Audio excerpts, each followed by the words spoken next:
பணத்துக்காக தன்னை ஏமாற்றிவிட்டதாக மாவட்ட ஆட்சியரிடம் மனுளித்த சம்பவம் உண்மைக்கு புறம்பான செயல். நண்பர் என்ற முறையில் பல்வேறு உதவிகளை செய்து வந்த என் மீதே யாருடைய தூண்டுதலின் பேரில் மாவட்ட ஆட்சியரிடம் மனுளித்தார் என தெரியவில்லை. எட்டிமடை அடுத்த கந்தைகவுண்டன் சாவடியைச் சேர்ந்த மோகன்ராஜா பரபரப்பு பேட்டி. கோவை மாவட்டம் கந்தைகவுண்டன் சாவடி பகுதியைச் சேர்ந்தவர் மோகன்ராஜா. இவரது மனைவி அருணாதேவி. இவர்கள் பல்வேறு சமுதாய பணிகளை முன்னெடுத்து வருவதுடன் திருக்கோவில் பணிகள், ஏழை எளிய மாணவ மாணவிகளுக்கு கல்வி உதவி ஆகியவை செய்து வருகின்றனர். இவரது நற்பெயருக்கு களங்கம் ஏற்படுத்த வேண்டும் என்ற ஒரே நோக்கத்தில் கந்தைகவுண்டன் சாவடியைச் சேர்ந்த கோகுல் பிரதாப், அவரது மனைவி பொன்மதி, அவரது நண்பர் ரவிக்குமார் ஆகியோர் கடந்த 2 தினங்களுக்கு முன்னர் மாவட்ட ஆட்சியர் அலுவலகத்தில் புகார் மனு அளித்தனர். மேலும் செய்தியாளர்களிடம் உண்மைக்கு புறம்பான தகவல்களையும் தெரிவித்துள்ளனர். இது சம்பந்தமான செய்தியாளர்களை சந்தித்து பேசிய மோகன்ராஜா கூறியதாவது: கோகுல் பிரதாப் என்பவர் எனது மனைவியின் தம்பிதான். அவரது மனைவிதான் பொன்மதி. ரவிக்குமார் என்பவர் எனது நண்பர். இவர் மயிலாடுதுறையில் நடைபெற்ற ஒரு முகாமில் எனக்கு பழக்கமானார். இவர் கோவையில் உள்ள தனியார் கல்லூரியில் ஒப்பந்த பணி செய்ய உள்ளதாகவும் இதற்காக உதவிகளை செய்து தாருங்கள் என கேட்டுக்கொண்டார். அவருக்கு தேவையான உதவிகளை செய்ததுடன் பொருளாதார ரீதியாகவும் தான் பாதிக்கப்பட்டுள்ளதால் பொருளாதார உதவிகளை கேட்டார்.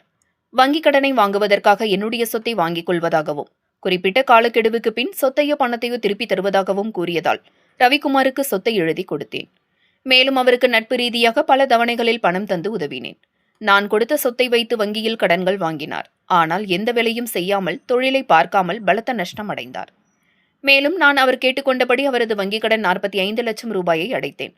அந்த இடத்தை என்னிடம் திருப்பி தருவதாக கூறி கூடுதலாக 25 லட்சத்திற்கு மேல் என்னிடம் பெற்றுவிட்டார். ஆனால் இப்போது அந்த இடத்தை அபகரிக்கும் எண்ணத்தில் என்னுடைய மனைவியின் தம்பி கோகுல் பிரதாப்புடன் சேர்ந்து என்னை பற்றி அவதூறு பரப்பி வருகின்றார். என்னிடம் அவர் பணம் பெற்றுக்கொண்டதற்கு ஆதரவாக பல்வேறு ஆதாரங்கள் என்னிடம் உள்ளது. மேலும் ரவிக்குமாரை என்னை பற்றி இப்படி குற்றச்சாட்டு கூற சொல்லி கட்டாயப்படுத்தும் என்னுடைய மைத்துனர் மற்றும் சிலரின் விபரங்களும் என்னிடம் உள்ளது.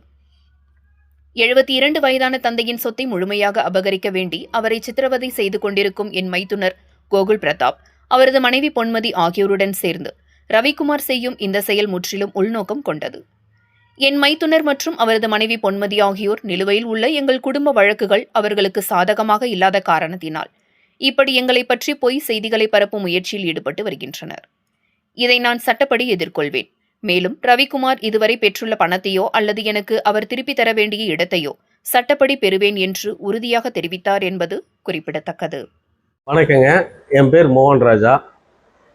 2 நாட்களுக்கு முன்பாக என்னை பற்றியும் எனது மனைவி திருமதி அருணாதேவி அவர்களை பற்றியும் கலெக்டர் ஆஃபீஸில் கோகுல் பிரதாப், அதாவது எனது மனைவியினுடைய தம்பி கோகுல் பிரதாப், அவருடைய மனைவி பொன்மதி மற்றும் எனது நண்பர் ரவிக்குமார் ஆகியோர் கொடுத்த குற்றச்சாட்டுகளுக்கான புகார் மனுக்கான விளக்கமாக இதை நான் சொல்கிறேங்க.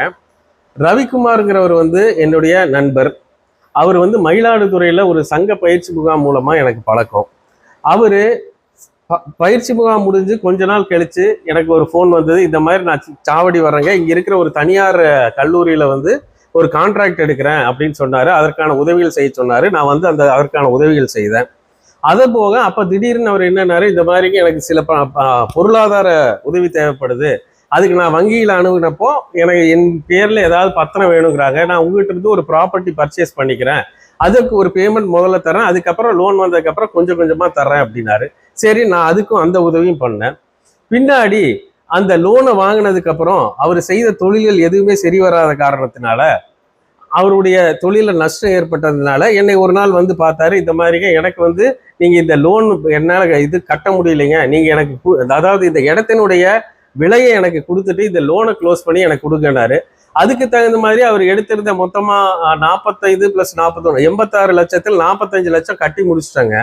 மீதி 41 லட்சத்தை லோனில் கிட்டத்தட்ட 80% மேலே கட்டி முடிச்சுட்டேன். அது போகவும் இவருக்கு பொருளாதார ரீதியாக நிறைய உதவிகளை பண்ணியிருக்கிறேன். இப்படி இருக்கிற சமயத்தில் நான் இந்த இடத்த நீங்கள் திருப்பி எழுதி கொடுங்கன்னு சொன்னப்போ இவர் அதை எழுதி தர மறுத்துட்டு எனது மைத்துனர், அதாவது கோகுல் பிரதாப்போட சேர்த்துட்டு இந்த இடத்த அபகரிக்கணும்னு நினச்சிட்டு இந்த மாதிரி பொய்யான புகார்களை கொடுத்துட்டு இருக்காருங்க. இவருக்கு நான் எவ்வளவு பணம் கொடுத்துருக்கேன், என்னென்ன உதவிகள் செஞ்சுருக்கேன்னு என் கூட இருக்கவங்க எல்லாத்துக்குமே தெரியும். இவர் மயிலாடுதுறையிலேருந்து ஏன் இங்கே வந்தாருன்னு மயிலாடுதுறையில் போய் இவரை பற்றி விசாரித்து பார்த்தோம்னாலும் தெரியும். யாரோ ஒருத்தருடைய தவறான வழிகாட்டுதல்னால இவர் இந்த மாதிரி பண்ணிட்டு இருக்காருங்க.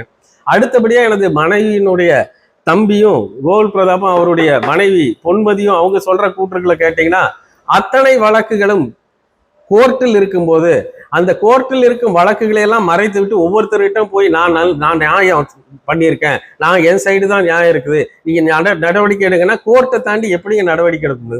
அவருக்கு உரிமை இருந்ததுன்னா கோர்ட் மூலமா நிரூபிக்கட்டும். இப்படி தேவையில்லாம என் கூட இருக்கிறவங்களை எல்லாம் தூண்டி விட்டு என்னை பத்தி அவதூறு பரப்பி விட்டு இந்த மாதிரி குறுக்கு வழியில சாதிக்கணும்னு அவர் நினைக்க வேண்டாம். தயவு செஞ்சு கோர்ட் மூலமாகவே அவர் எந்த நடவடிக்கை எடுத்தாலும் நாங்க ஒத்து வரோம். அதுக்கு தகுந்த மாதிரி கோர்ட்லயே அவருடைய நியாயத்தை வாங்கிடணும்னு நான் கேட்டுக்கிறேன். இதே மாதிரி என்னை பற்றியும் என் மனைவி பற்றியும் அவதூறு பேசிய இவங்க 3 பேர்த்து மேலேயும் சட்டப்பூர்வமா மான நஷ்ட ஈடு வழக்கு எடுப்பேங்கிறத நான் இந்த கடன் தெரிவித்துக் கொள்கிறேன். நன்றி, வணக்கம். சார் எனக்கு பார்த்தீங்கன்னா எனக்கு சார் நான் இந்த ஏரியாவில் முன்னாள் கவுன்சிலர். எனக்கு ஒரு அளவுக்கு இந்த சமுதாயத்தில் வங்கிகளில் நல்ல முறையான தொடர்புகள் இருக்குங்க. அதை பயன்படுத்தி நான் பல பேர்த்துக்கு உதவி பண்ணியிருக்கேன். இந்த மாதிரி என்னுடைய டிரான்சாக்ஷன் என் கூடவே இருந்ததுனால முதல்ல இவங்க எல்லாம் ஒன்றா இருந்தாங்க.